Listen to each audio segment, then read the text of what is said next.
Okay, so time's up. Please show your paper. Let me see. Sana mga papel ninyo. Bakino, what's your answer?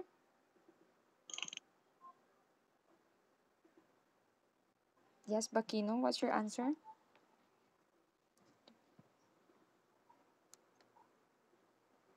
Miss Bakino. Oh, who wants to answer? Ijaz? Or maybe Suraidi? Suraidi, what's your answer for number 1? Nag-off si Suraidi. Anyone from the group?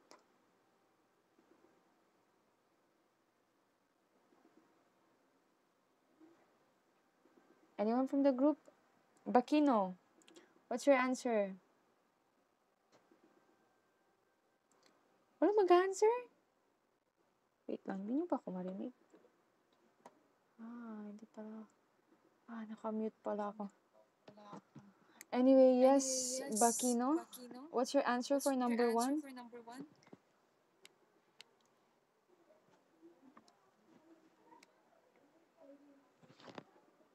Your answer is? Nakamute ka.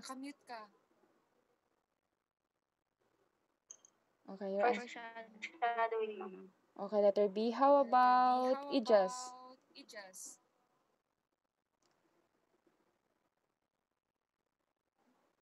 Yes, Ijas? Saan si Ijas? What's your answer, Ijas? Letter B din, ma'am. Okay, so let's Letter see. B.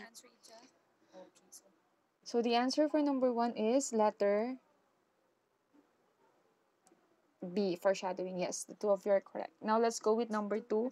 So again, this again from the story Little Red Riding Hood. So what literary technique is present again in the underlined sentence below? So the wolf went up to Little Red Riding Hood and told her that he knew a shortcut. Little Red Riding Hood thought back to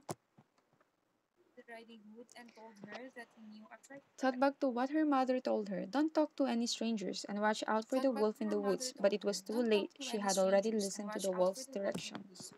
So yes, Tarosa, what's your answer? Is it A, flashback, B, foreshadowing, C, in medias res, or D, imagery?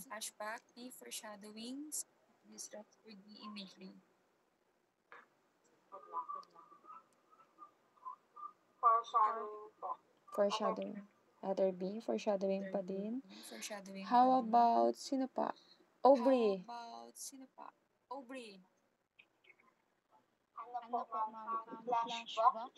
Okay, flashback. So both of you has different answer. So let's see what's the correct answer.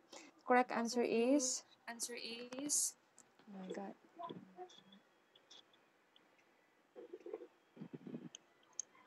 Okay, letter A, flashback. So later on we will know the definition of these two. Next. Okay, so I'll read this one. And then I'll pause on the question later. I-screenshot nyo na yan. Screenshot nyo na yan siya. Okay, as I walked outside early that morning while sipping my hot coffee latte, I was greeted with a mean gust of wind that left me feeling the chill in my bones. The sleek, icy streets were freshly covered with soft powder, and the ominous clouds blocked any chance of sunlight coming through to warm me. The smell of some charcoal being burned in the chimney somewhat choked me.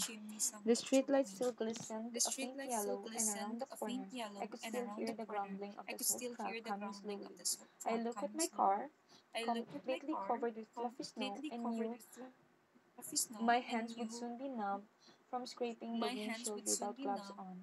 Why do I live in Michigan? I asked myself.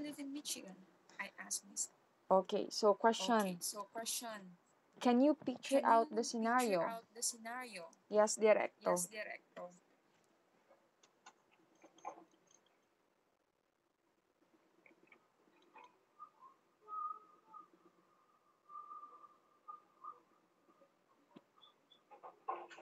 Yes, directo. What's your answer? Can you picture out the scenario? Wala na naman ba ako? Dito. Okay, so Raidi. Yes, Suraidi, can you picture out the scenario from earlier? Na-imagine mo ba how does it look like? Wait lang. Hindi ko pa tapos nabasa mo. Okay, yan.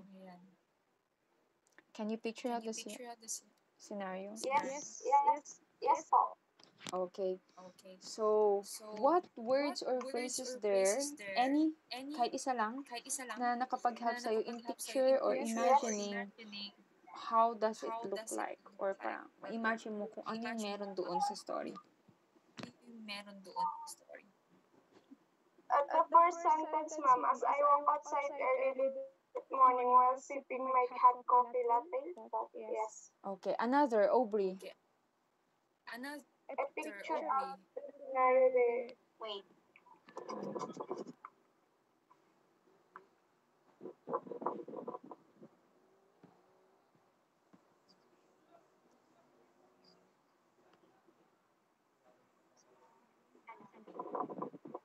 The smell of, ay, hindi.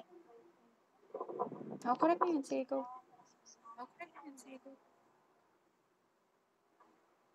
Ano siguro, ma'am? The smell of some charcoal being burned in the chimney somewhat choked me. Okay, another one, directo.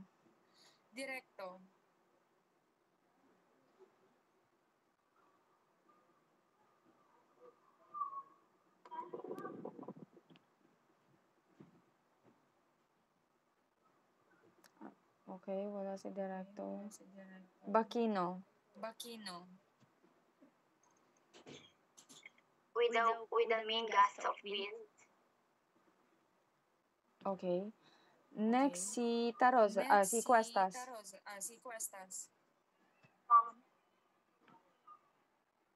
The slate icy street were freshly covered with soft powder. Okay. And So, the universe like okay. So, very good. So, let's go.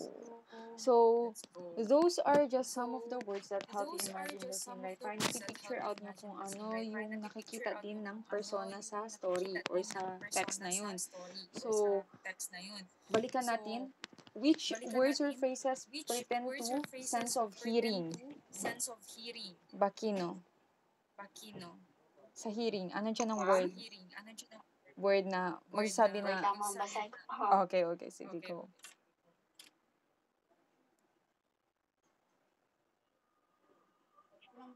I could hear the grumbling of the salt truck coming slowly. Okay, the word...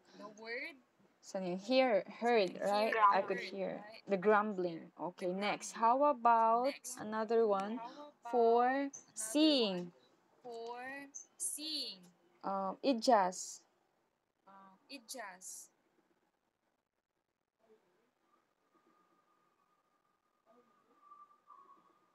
Yes, it just. Seeing.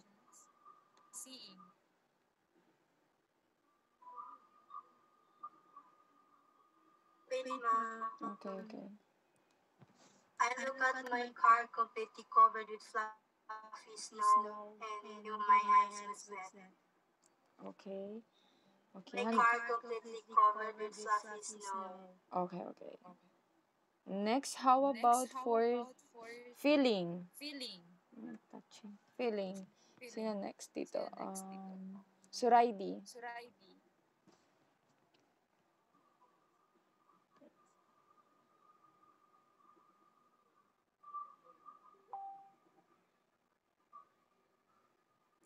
Suraidi. Malapit ang time natin. 6 minutes na, ha? Tapusin natin to, ha? Yes, Suraidi. I was greeted with a mean gust of wind that I was greeted with a mean gust of wind that left me feeling the chill in my bones. Okay, that's correct. Next, how about tasting? Si Morales naman this time.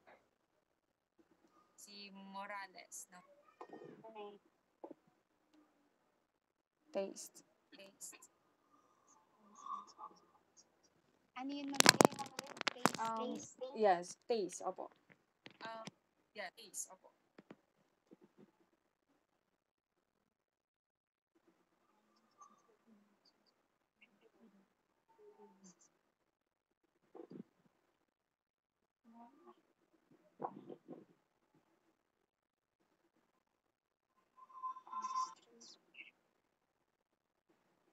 Saan dyan yung pertain sa taste?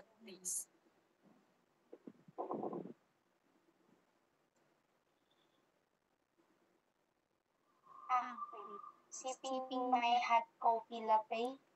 Okay, bakit ba kayo, when you answer, parang patanong, parati. Dapat in sentence, diction. Anyway, okay, correct. So, yan. So, those words are what you call imagery. While sipping my hot coffee latte. Oh, yes, yes, correct. So, those words are what you call imagery. So, kasi nga, di ba, it creates pictures in your mind. So, balik tayo. Let's go with the visual. So, when we say visual, it pertains to seeing.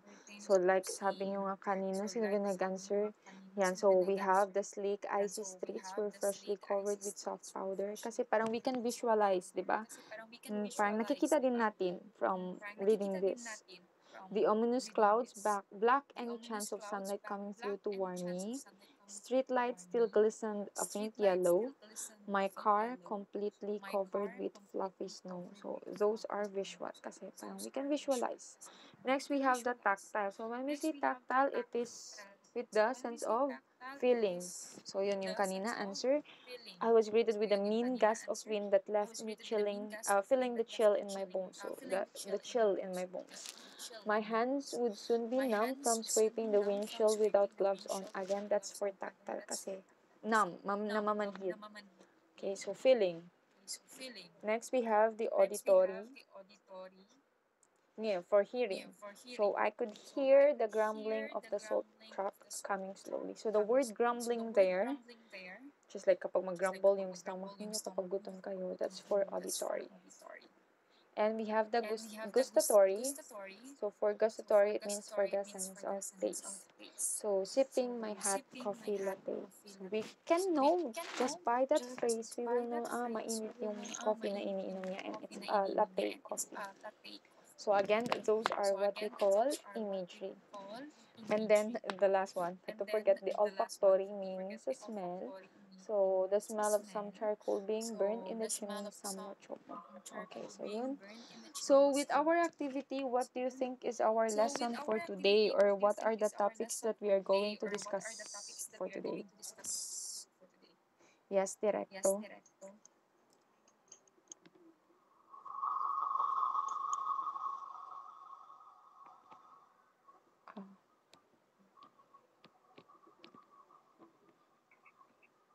Oh, si Questas na lang. Questas, yes. What do you think will be our lesson for today? About literary device po. Okay. So specifically,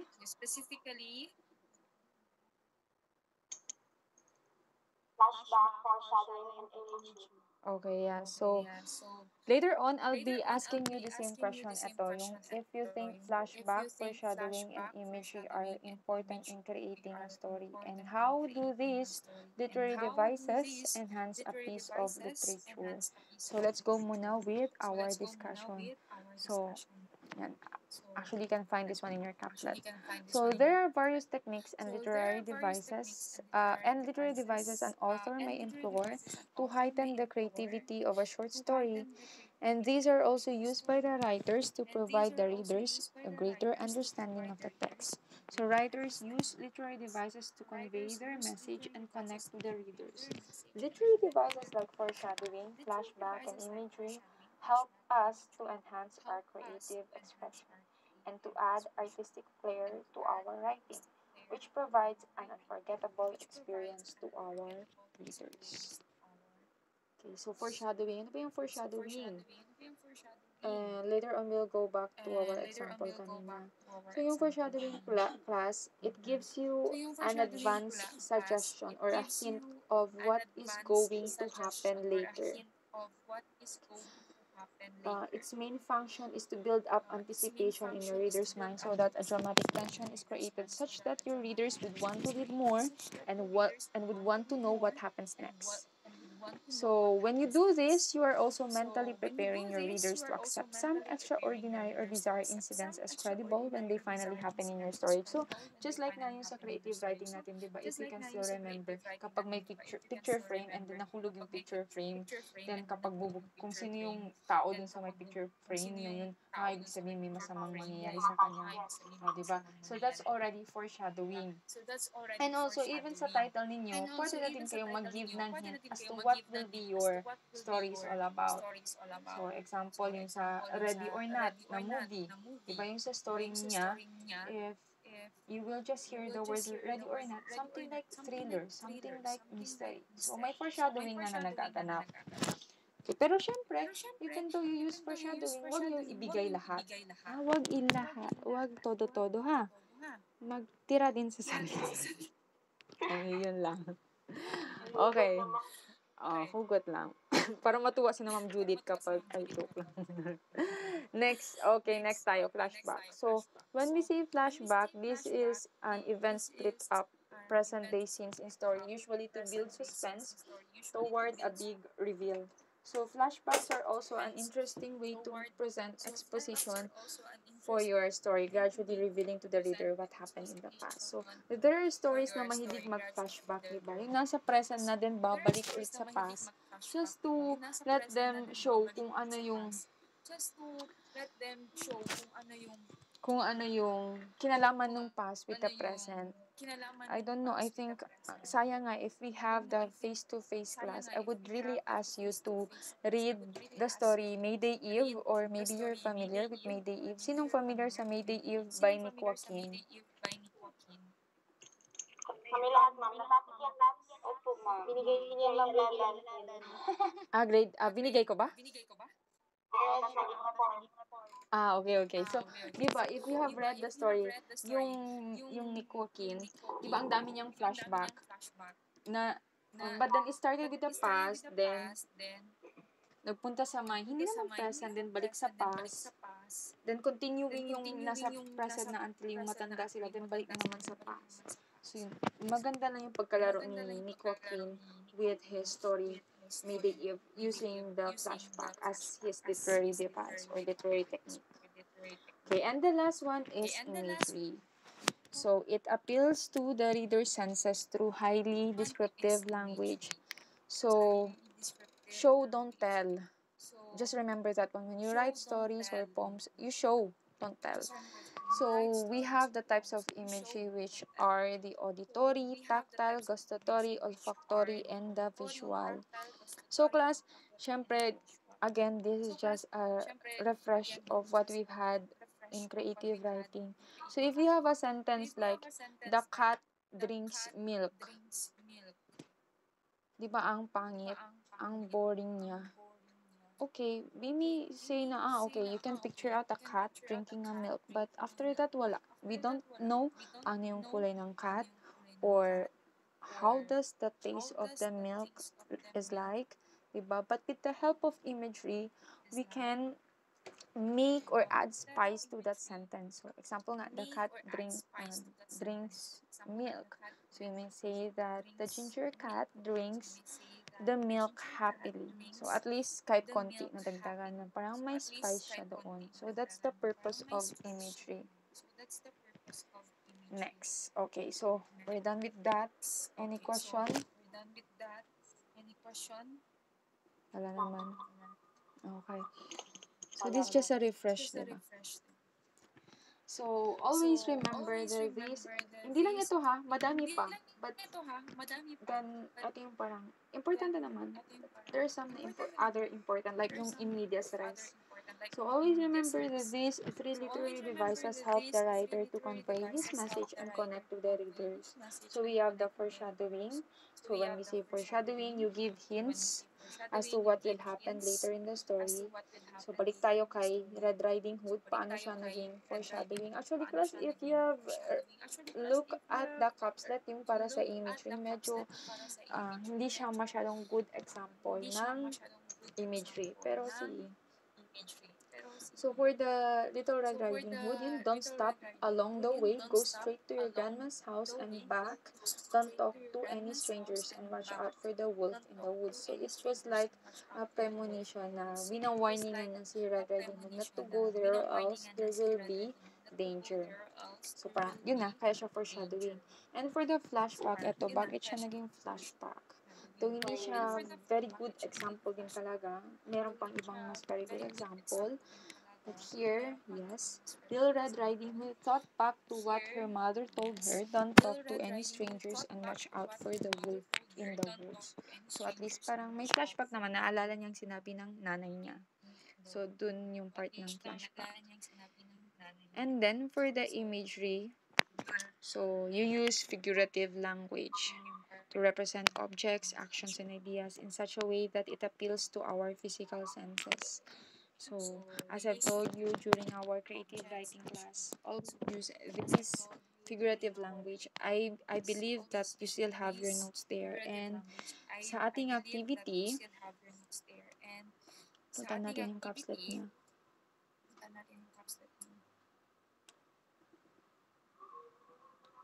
So, let's practice. Loading.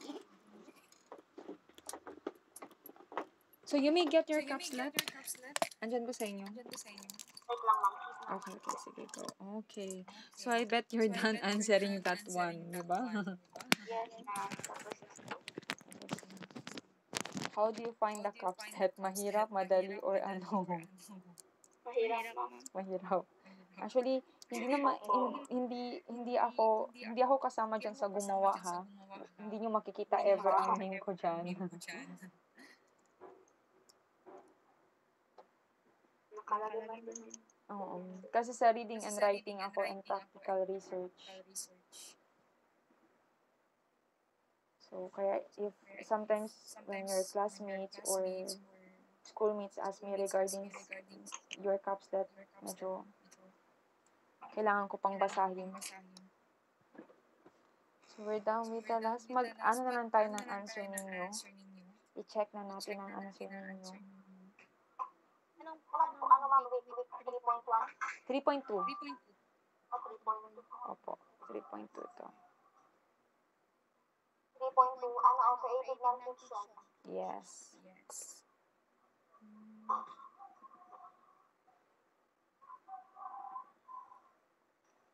Yan.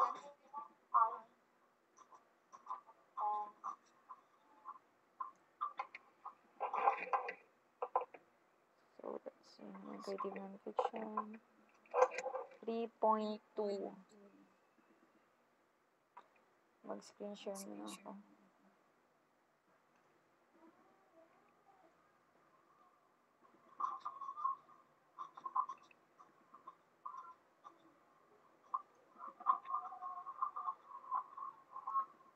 Okay, sana.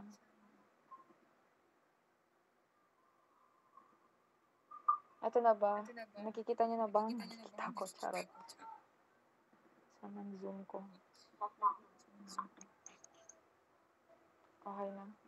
Okay, so I think you're done answering naman with this one, diba? Medyo hang. Yes, ma'am. So, you are to read a text, A Man Who Has No Eyes by McKinley Cantor.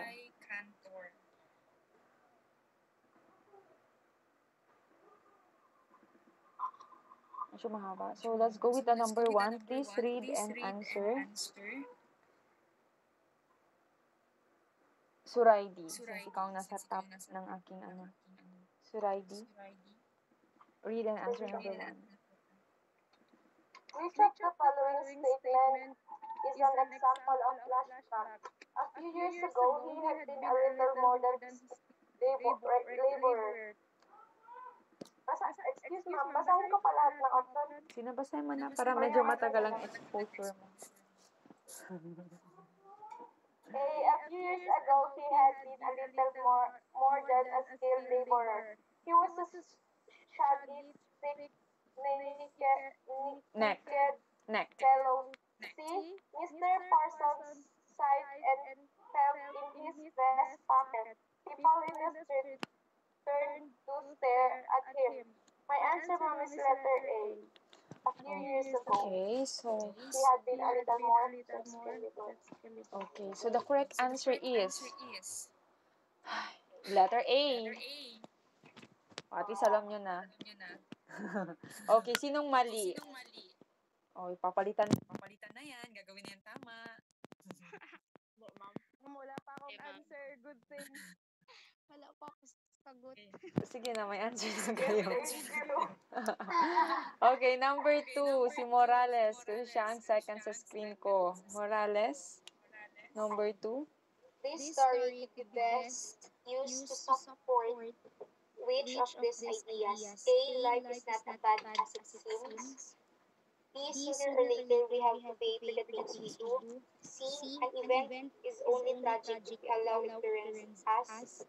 D. D. There There are are worse worse things than things than being being poor. poor. Okay, answer is?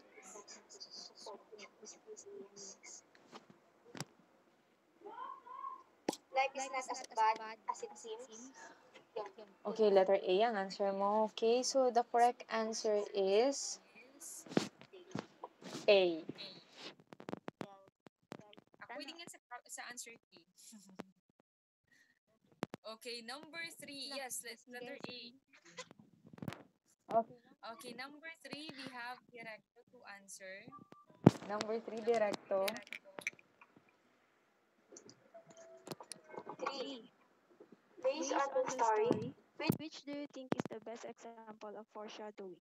A. Mr. Parsons standing there in front of his hotel and noting the clock approach of the sightless man. Ay, basahin ba natin? Kasi go. Parang mahabang exposure. B. B. They They was was insured. insured. Don't Don't, don't don't worry worry about about don't worry about don't that. worry about He that. apparently He he apparently had he something had to something sell. to sell. D. I D. was I there was in there C in shop. C shop. Less of Less of all the all the folks folks rushing out. rushing out. Okay. My My answer, answer, mom, mom, is is letter letter B. B. Letter B, they wasn't sure. Don't worry about that. Okay, this time it's really a sayapa, no? Wrong. Letter B. Letter B. Wait lang, next. Bakino, what's your answer? Do you agree with Director that it's letter B? Foreshadowing. Letter Letter D, D, ma'am. ma'am. D. I was there in C shop. Letter A. The correct answer Correct is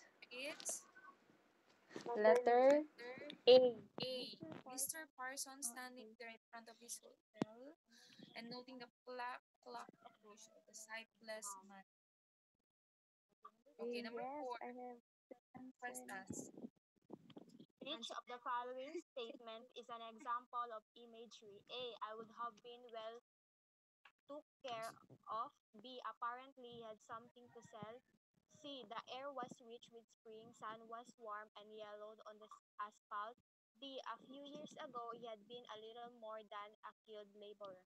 My answer is letter C. The air was rich with spring, sun was warm and yellowed on the asphalt.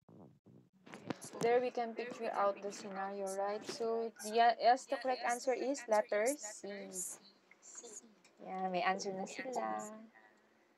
Tama. O si Ijas naman ngayon. Ijas, it's your time to shine. Number 5. Unmute mo muna. Okay. Number 5. In paragraph 26, the beggar learns that he is talking to the man that he climbed over. How does the beggar respond to this? A. He apologizes to Mr. Parsons. B. He gets angry and Mr. Parsons was laughing at him. C. He turns and walks away embarrassed. D. He yells loudly because he fears Mr. Parsons will let letter B. Letter B, ma'am, answer ko. Letter B. The correct answer for number 5 is yes, letter B. Yan, perfect. Yan, perfect na sila. Okay, and for the last one, last assessment natin, medyo bigger ko. Okay, so 1 to 5. So, balik tayo kay, sino nasa top? Si Bakino ulit, number 1. So, directions to identify. Okay, kung foreshadowing ba siya, flashback ba, or imagery. Number 1. It's white, a blanket of snow covered everything in light. Imagery. Okay, agree? Yes. Yes. Number 1 is imagery. Number 2, questas.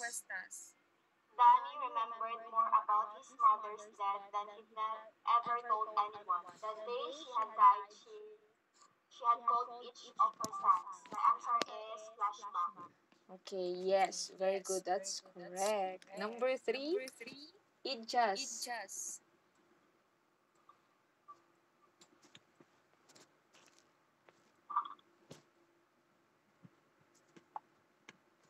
Ijas for number 3. Camille. Mario wished he could rid himself of the sick feeling in his gut that told him something terrible was going to happen to him. Foreshadow. Okay, number 3 is, yes, foreshadowing. Number 4, suraidi.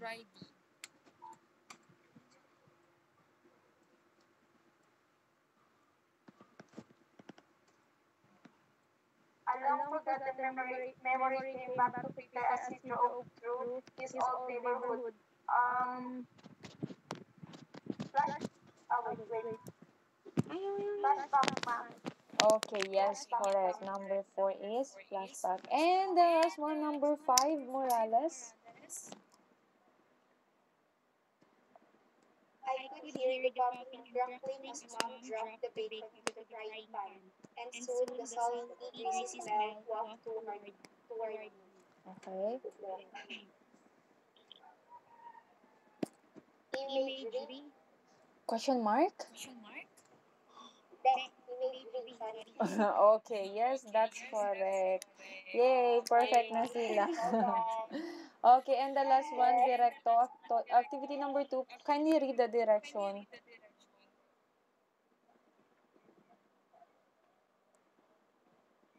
Create a short story of your choosing. Oh my god. Topic. Make sure that you will use your real life experience in entries. Use foreshadowing, flashback, and imagery. Your output will be checked and rated based on the detail you. Okay, so you have the rubrics right kanyan. So, sino sa inyo meron na niyan? I want to hear. Wala pa nga. He.